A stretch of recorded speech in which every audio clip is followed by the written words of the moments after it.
Well, a local man has made it his mission to collect tons of sports memorabilia, and he's acquired some good stuff over the past 4 decades. So Bella is live with him in Roseville this morning, checking out all the stuff he has there. Dave Grassoff must be so jealous. I know.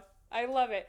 Dave Grassoff, even Ben was like, this sounds like a Cody's Caravan segment, but sorry guys, because I grabbed it today. We're here with Greg, who's been collecting for 40 years. Now, one of our anchors was like, that's longer than you've been alive. And you know what? You're right. You're right, John. I hope that makes you feel good. But Greg, thank you so much for being here with us. How you doing today? Oh, you're very welcome. I'm doing just fine, thank you. Yes. Okay, so thank you for putting everything on display. But before we get into it, just tell us a little bit about yourself and, how'd you get started doing all this? Started doing this because I love sports, I love baseball, love football, been following the game all my life. My dad introduced me to baseball, he loved it too. And when I was a kid, I used to go buy baseball cards at the local grocery store, and I've never really lost that interest in collecting. Yeah. And so that's it. I think it's funny how you said the grocery store. Yeah. I think that is so cool. Kind of tell me about the tradition of the collection of the baseball cards, and what does that mean to you to have and with your dad?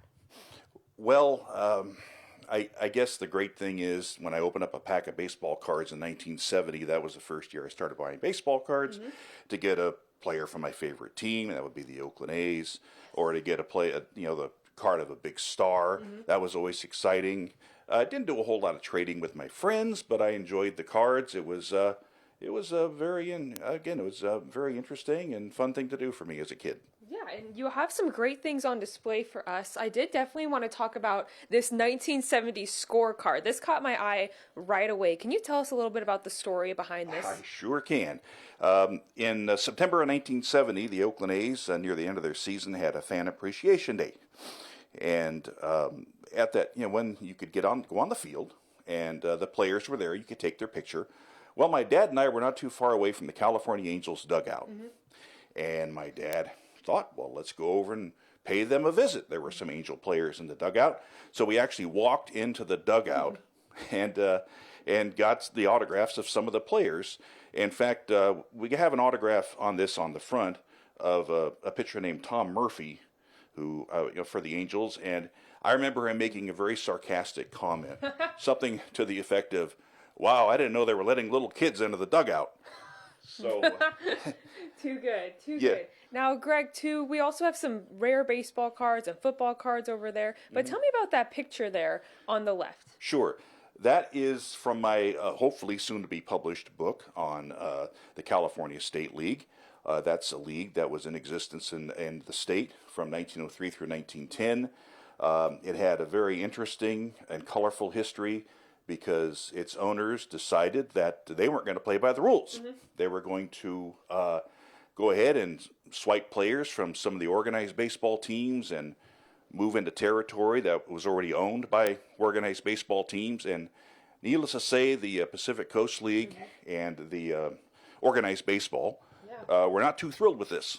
So that created a conflict, and I go into that in a fair amount of detail in the book, which again is we're still trying to get it published. It's a work in progress, but we've actually got a couple of pages here that you guys can just kind of flip through. It's so cool to see the book process getting started. If you heard of the PCL, it's because that's the league that our River Cats play in. So you gotta love it. Greg, what is your favorite part about collecting before we wrap up?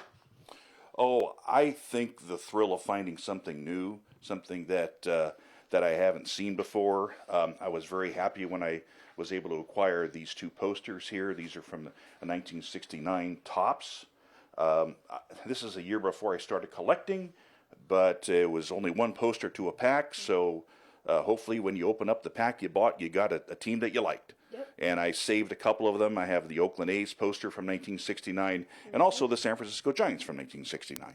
Very cool. Greg, thank you for hanging out with us this morning. We appreciate it. Eat your heart out, Dave Grassoff. Back to you guys. I'm sure he is already. That's really cool. Bella, thank you so much.